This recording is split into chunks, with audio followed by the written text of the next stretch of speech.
여러분 안녕하십니까? 이 시간에는 창세기 43장 말씀 중심으로 드리겠습니다. 이 본문에서는 요셉이 자기의 친동생 베냐민을 향한 뜨거운 사랑을 특별히 하나님께서 기록해 두셨습니다. 야곱은 12아들을 두었습니다. 12아들 중에 11번째가 요셉이고 12번째가 베냐민이었는데 자기 어머니 라헬이 베냐민을 낳고 세상을 떠났습니다. 그래서 베냐민은 어머니를 모릅니다. 그렇기 때문에 특별히 요셉은 자기의 친동생 베냐민에 대한 그러한 아픈 사랑을 가질 수밖에 없었겠죠.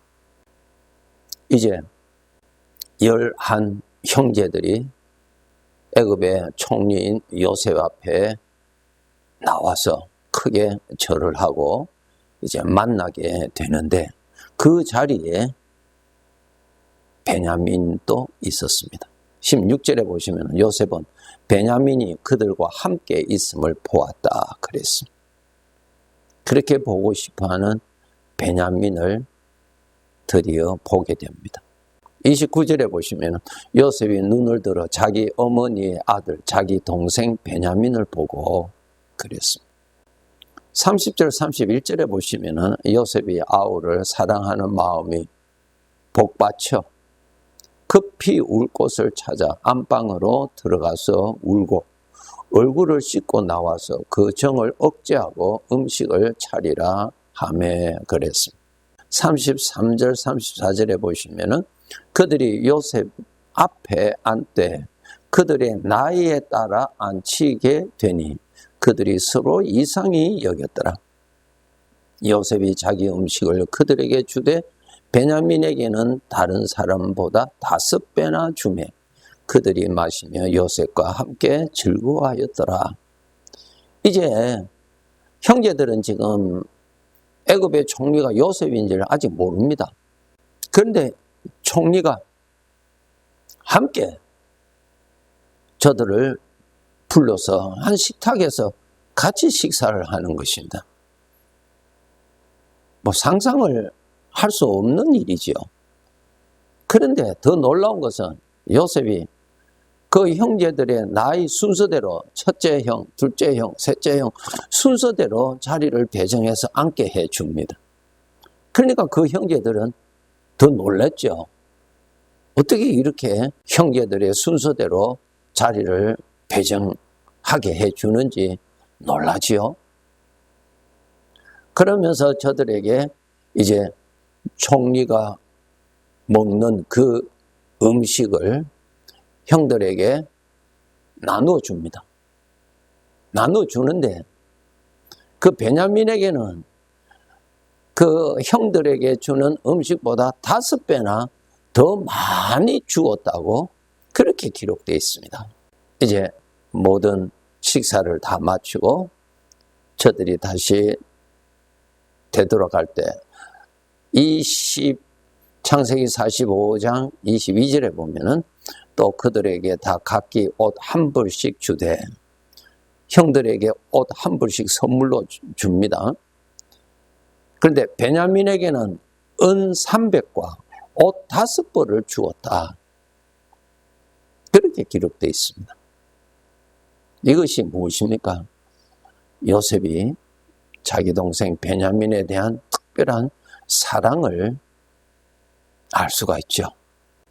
베냐민은 요셉으로부터 그만한 대우를 받을 만한 어떠한 것도 행한 것이 없습니다. 베냐민은 애굽 총리로부터 엄청난 특별한 대우를 받습니다. 이것을 은혜라고 하는 것입니다. 요셉 스스로 일어나는 그 사랑, 복받쳐 일어나는 그 동생을 향한 뜨거운 사랑, 베냐민은 그것을 받을 만한 아무것도 행한 적이 없는데 그러한 사랑을 받게 되죠. 대우를 받았죠. 전적 은혜입니다. 여기서 우리가 우리 하나님 아버지께서 나를 사랑하시는 특별한 사랑에 대해서 우리가 이해할 수 있는 내용이 되어야 합니다. 우리는 하나님으로부터 특별한 사랑을 받을 만한 자격이 없습니다. 일반 사람들과 똑같고 죄의 성품 따라서 살고 그러한 자입니다. 그러한 사람들 가운데서 하나님께서 나에게 사랑을 은혜로 베풀어 주셨다는 것입니다. 은혜로. 지금 베냐민이 애굽의 총리로부터 은혜로, 전적 은혜로 받잖아요. 그 은혜의 출발은 그 애굽의 총리의 마음에서부터 일어나는 것이죠. 베냐민의 어떠한 것을 보고 감동을 받아서 나온 것이 아니죠. 하나님께서 나를 특별히 사랑을 은혜로 베풀어 주었습니다. 우리 사람들과의 관계의 사랑은 은혜가 아니죠. 어떠한 가치가 있으니까 사랑을 주고 싶어하는 발동이 일어나고 그렇잖아요. 그런데 사랑을 주고 싶지 아니하는 어떠한 상대방으로부터 어떠한 것을 받을 때에 그 사랑은 주고 싶지 않습니다. 그래서 인간의 사랑은 은혜가 아닙니다. 네, 상대방의 가치에 따라서 우리가 사랑을 베풀잖아요.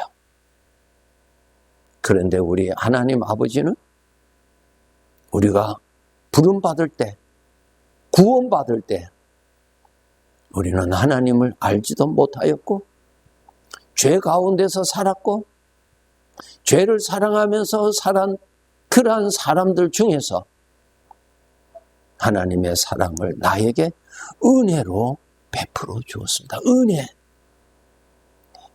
나의 어떠한 가치를 보고가 아니라 하나님 스스로의 마음에서 결단하셔서 나에게 그 사랑을 은혜로 베풀어 주신 것입니다. 은혜. 하나님께서 사랑을 은혜로 베풀어 주셔서 예수 그리스도를 믿도록 해 주셨지요. 은혜입니다. 하나님께서 나를 은혜로 사랑해 주신 그 사랑을 받는 자는 예수님을 믿도록 하게 해 주십니다. 은혜지요. 하나님의 사랑이에요. 여러분이 예수님을 믿는다면 하나님의 사랑을 받은 증거요. 그 변함없는 그 사랑을 은혜로 오늘 또 받고 있는 사람이라는 뜻입니다. 누가복음 15장에 보면은 탕자의 비유가 있는데 그 탕자가 아버지를 떠나서 세상에 빠져서 방탕한 생활을 하고 있을지라도 그 아들은 아버지를 떠났지만은 그 아들의 아버지는 아들을 향하여서 그 사랑은 떠나지 아니하였지요. 그의 형은 사랑은 변질되어 버렸어요. 그런데 아버지의 사랑은 변질되지 아니했지요. 무엇입니까? 은혜지요. 그 형은 말합니다. 아니 저렇게 방탕한 생활을 했는데 어떻게 받아줄 수가 있느냐고. 저런 자는 사랑을 받을 자격이 없다고 하지요. 이것은 은혜가 아니고 상대적인 관계에서 이루어지는 가치에 따라서 주는 사랑이죠. 은혜의 사랑은 아니죠. 이 세상에 사랑 많이 있죠. 은혜의 사랑은 아니잖아요. 그래서 그 사랑은 얼마든지 변질되고 그 사랑이 나중에는 원수로 바뀌어지는 일들이 허다하잖아요. 이 세상에서 우리 사람과의 관계에서 사랑과 하나님이 나에게 베풀어 주시는 사랑은 이렇게 다른 사랑입니다. 다른 사랑이에요. 은혜로 주시는 사랑이에요. 은혜로. 그래서 하나님의 사랑을 은혜로 받는 자는 예수님을 믿는 사람으로 바꾸어 주십니다. 하나님의 사랑이 그 사람을 예수님을 믿도록 해 주십니다. 그 사랑이 나를 찾아온 것입니다. 그 사랑이 나를 구원해 주신 것입니다. 아직 원수 되었을 때, 하나님을 대적하고 있을 때에 아버지의 사랑의 은혜로 나를 찾아오셔서 나를 예수 그리스도를 믿게 하여 주시고 나를 하나님의 아들로 삼아 주셨습니다. 하나님의 사랑의 은혜입니다. 자랑할 것 하나도 없고 교만할 것 하나도 없고 오늘도 여전히 아버지는 은혜로 사랑을 베풀어 주십니다. 그래서 여러분이 예수 그리스도를 믿어 구원받았다면 하나님의 영이 함께 하셔서 하나님의 영으로부터 오늘 또 은혜로 나를 돌봐주시고 은혜로 나를 사랑해 주시고 은혜로 하나님의 아들답게 살아갈 수 있도록 베풀어 주시는 것을 여러분이 알고 그것을 누리고 살아가야 하는 것입니다. 우리가 이러한 은혜로 베풀어 주시는 사랑을 알 때 내 마음에서 하나님에 대하여서 섬기고자 원하는, 하나님을 기쁘시게 해드리고자 원하는 자원하는 마음이 일어나게 되어 있습니다. 시편 116편 12절에 이렇게 기록되어 있습니다. 내게 주신 모든 은혜를 내가 여호와께 무엇으로 보답할까? 내게 주신 모든 은혜라 그랬어요. 은혜요, 은혜. 나의 어떠한 가치를 보시고 거기에 따라서 주시는 것이 아니라 오늘 또 은혜로 주시는 거예요. 거저 주시는 거예요. 그것을 내가 무엇으로 보답할까? 무엇으로 보답할까? 그렇게 나타납니다. 예수 그리스도로 인하여서 오늘도 은혜는 나에게 찾아오고 있습니다. 열어놓으시고 받으세요. 받으세요. 하나님은 나를 은혜로 오늘도 사랑을 물붓듯이 부어주시고 계십니다. 마음을 활짝 열고 받아들이세요. 마음을 활짝 열고 가득하게 잔이 넘치도록 아버지의 사랑을 늘 받으세요. 거기에서 평강이 오고 거기에서 어둠이 물러가고 거기에서 아버지를 사랑하는 사랑의 생기가 일어나고 하나님이 기뻐하시는 삶을 따라서 살아가고자 하는 자원하는 마음이 솟아납니다.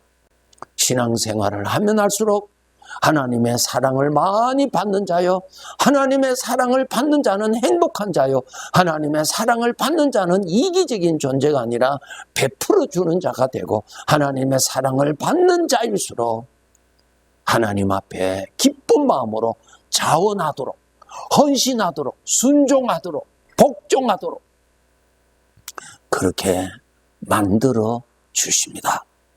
하나님의 사랑, 물붓듯이 부어주시는 사랑, 조건부가 아닙니다. 은혜로 오늘 또 부어주십니다. 변함없이 부어주십니다. 예수님께서 나 위해서 십자가에서 죽으신 그 죽음은 하나님의 사랑을 나에게 모든 사랑을 부어주시는, 항상 부어주시는, 영원히 부어주시는 증거예요. 그것이 사람이 말로만 내가 당신을 사랑한다고 말할 수 있지만은 그 사랑의 증거를 어떠한 삶으로, 어떠한 것으로 증거를 보여주시잖아요. 하나님이 나를 사랑하신다는 말씀만 아니라 예수님이 십자가에서 나 위하여서 죽으신다는 그것은 하나님이 나를 아낌없이 모든 것을 나를 위해서 다 부어주신다는 확실한 증거예요. 예수님의 십자가를 보고 하나님의 사랑을 깨닫지 못한다면 안 되죠. 예수님의 십자가의 고통과 죽음은 하나님의 사랑을 내 눈으로 볼 수 있도록, 내 손으로 만질 수 있도록 보여주신 증거입니다. 영원한 사랑으로 나는 너에게 이러한 사랑으로 영원히 나는 너에게 은혜로 사랑을 한다고 보여주신 사랑이에요. 여러분, 사랑 받으셔야죠. 잔이 넘치도록 항상 받으세요. 이 사랑을 받으면은 사람은 행복하게 되고 베푸는 사람이 되고 하나님 앞에 헌신하는 사람이 되고 그것이 바로 나의 사랑의 행복이요 나의 사랑의 능력이 되는 것입니다. 그에 대한 아주 좋은 성경 구절이 고린도후서 11장에 보면 사도 바울이 고백했어요. 하나님 앞에 진노를 받고 마땅히 죽어야 마땅할 자기 자신을 하나님의 사랑이 찾아와서 은혜로 찾아와서 자기를 구원해 주고 자기를 하나님 보시기에 정말 복된 자로 살도록 해주신 하나님의 은혜로 그가 섬긴 것을 이렇게 말하고 있습니다. 고린도후서 11장 23절에 보시면은 내가 수고를 넘치도록 하고 옥에 갇히기도 하고 더 많이 하고 매도 수없이 맞고 여러 번 죽을 뻔하였다 그랬어요.